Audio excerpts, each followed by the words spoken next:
think the main question for most of you is gonna be, is the Olympus worth the extra price over the Sigma? And while I can't make that decision for you, I can give you all the relevant info and hopefully that helps you decide. I'm doing this test on a GH5 and not an Olympus camera. So let's start with the first thing, and that is zoom capabilities. Build quality. As far as size goes, the Olympus is a little bit more compact, but overall this isn't something you're gonna notice unless you have both of them in your hands at the same time. Neither feels particularly heavier or lighter than the other, and the weight is also comparable at 405 grams for the Sigma and 390 grams for the Olympus. They do, however, both have some significant weight to them, though I think they balance out pretty well on a bigger camera like the GH5. But put them on something like the GX8 and yeah, it's not as balanced or as comfortable. If you compare them to something like the Panasonic 42.5mm f1.7, then yeah, these are kind of big. But overall, in the grand scheme of lenses, I think these are pretty standard. As for the materials used, they both feature metal and plastic, but the Olympus feels a bit more substantial to me, and that is mostly because the Sigma uses this rubber on the focusing wheel and part of the lens hood, and this can get kind of gunky and dusty and dirty looking, and I'm not a fan of that. The focusing wheel on the Olympus is made out of metal. The focusing wheel on the Sigma is nicely dampened and really smooth to turn, silent even.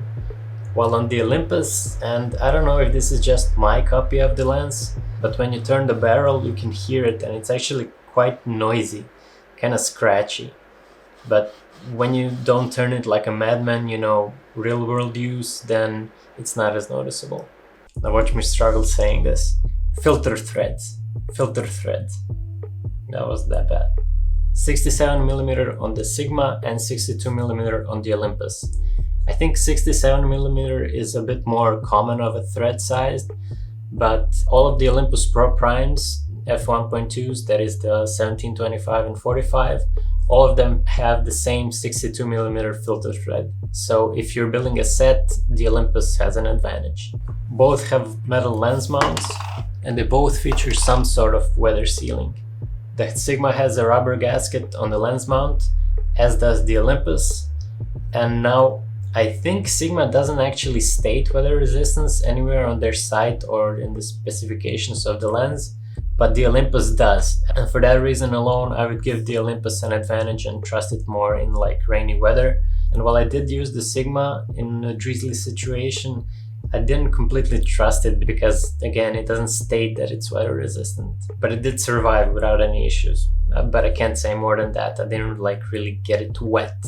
The lens hoods are made out of plastic, and this is something that was important to me, is they're both reversible, so you can more easily store them in your bag. The Olympus one has a button you have to unlock to take it off, and the Sigma, it just clicks into place. This is how the lens caps look and function. And I think I heard a lot of people nagging about Olympus lens caps.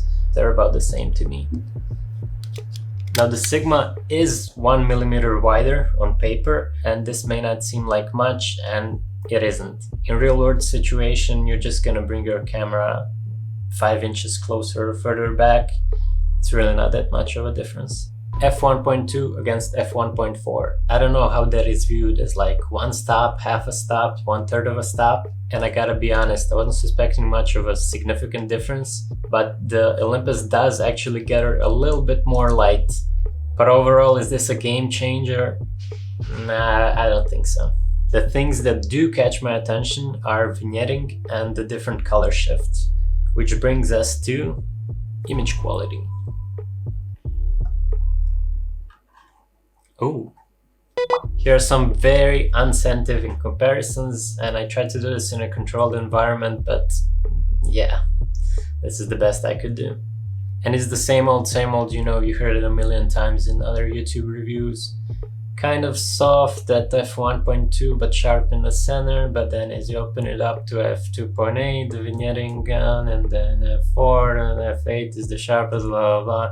It does seem like the Olympus is a bit sharper. Both of these are acceptable to me, great even. Pause and look for yourself if you want, but I mean, really it's whatever. If you're a sharpness snob, You're probably not using Micro Four Thirds and it's measly 20 megapixels, so yeah, whatever.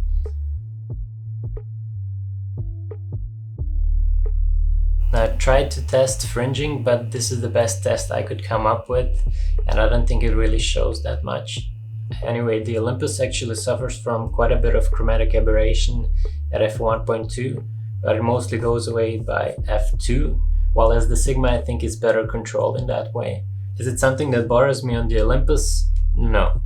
I think it actually adds character and makes it kind of unique. You know, you could say it is a bad thing, but it's a matter of personal preference. They also, of course, render bokeh differently, and here's some bokeh balls. Feast your eyes on these nuts, these balls. Insert all the popular words to describe bokeh, you know, onion rings and octagonal shapes and blah blah blah. I mean, it's a matter of personal preference, so choose which one you like better.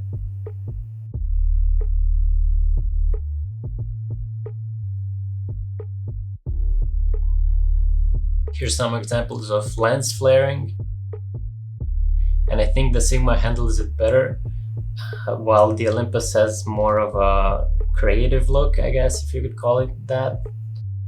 No, let's be honest, the Sigma actually handles it better.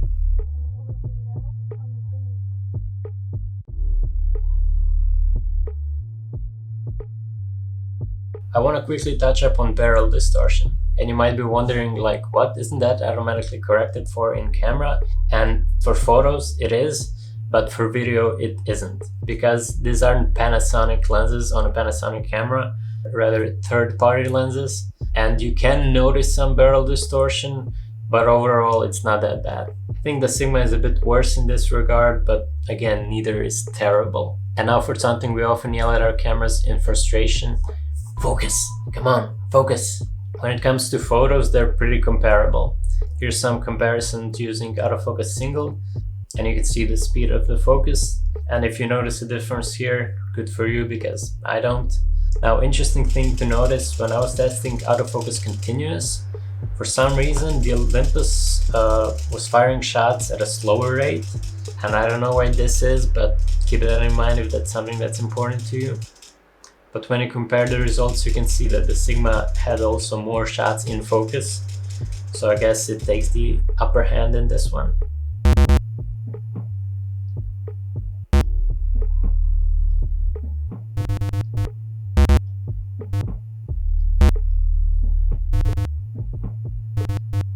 Now I had the best intention of testing the autofocus continuous for video, but I never even use it on my GH5s, and I didn't even know what settings to set, so sorry, no comparisons for you there. But I mean, it's crappy, right? It's Panasonic, what do you expect? And it's not due to the lenses, but the Panasonic's contrast-based autofocus system and their depth from defocus. I don't know, I mean, if they focused more on what was in focus rather on what was in defocus. Anyway, extra features. I'm just gonna call this chapter like that and cram everything else I think is important in this one. When it comes to minimal focusing distance, both of these can get ridiculously close, which I really like and appreciate. On the Sigma, it's listed as 25 centimeters, but I think it's actually even closer than that. And on the Olympus, it's listed as 20 centimeters. And remember, this is the distance from the sensor, not from the front element of the lens. And this is one of the reasons I love Micro Four Thirds so much, is the minimum focusing distance. And I don't think this is mentioned enough in the whole Micro Four Thirds against full frame debate. I think wide angles can usually focus pretty close, but it's when you get to the 85 millimeters and up that they lose the close focusing distance. And with Micro Four Thirds, you can usually focus pretty closely. The Olympus lens has a function button on the side that you can program to whatever you want, but it's a bit mushy and I didn't program it to anything because I wouldn't be able to trust it, you know, I would never be sure if I pressed it or not. Moving on, don't worry, I didn't forget about it, I was just saving the best for last. The Olympus lens has a manual focus clutch. A what? A manual focus clutch?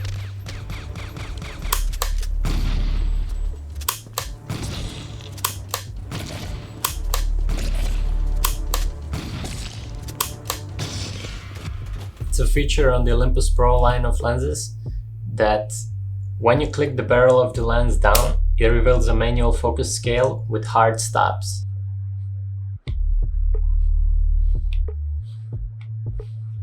Which means repeatable focus pulls. How great is that, huh?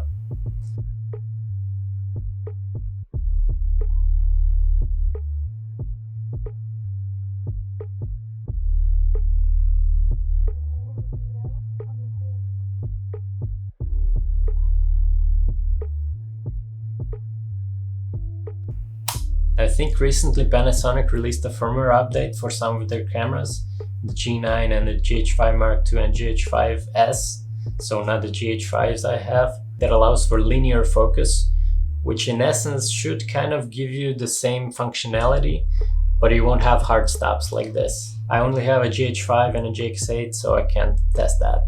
One quirk I will note on the manual focus clutch is that when you engage it on a Panasonic camera, you actually lose a little bit on the minimum focusing end. It's not major, but it's something to be aware of.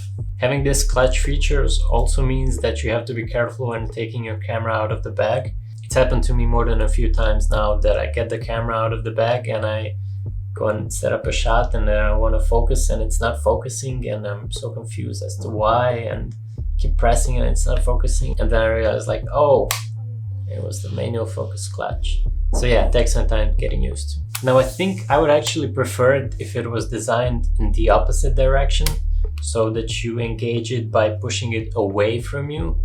That way when you're holding the camera, you're sort of stretching it instead of compressing it, if that makes sense. I think that would just make more sense to me, but it's just a thing of preference.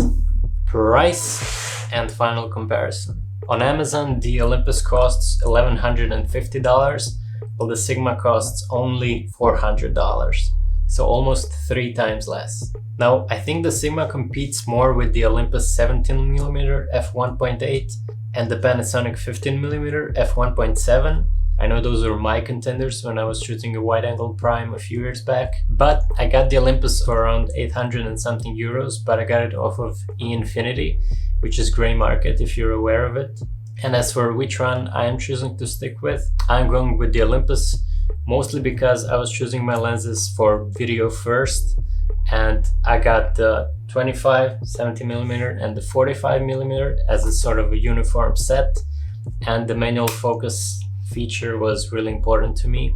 But really Sigma is like 90% of the quality of the Olympus for like 4 times less, and unless you're pulling manual focus during video, I think the Sigma is a great, really excellent option. The build quality and the image quality and the price. And really you're choosing the Olympus for the slightly better build quality, slightly faster f-stop, and that manual focus clutch feature, which is not to be dismissed. And if you're going for the whole Olympus Pro Prime set and you want the uniformity and the same features, same size, same filter threads, but if that's something that's not important to you, then Sigma is a great option. Hopefully it didn't make you seasick with, throwing the lenses all over the frame. And if you have any questions, feel free to ask them in the comment section below and I'll help if I can. And if this video was helpful, do give it a like, because that's gonna help other people know that this video is useful. And Amazon affiliate links, all that in the description, that's gonna help me. That was awkward. Signing off. And I gotta be honest, I wasn't here's some shit.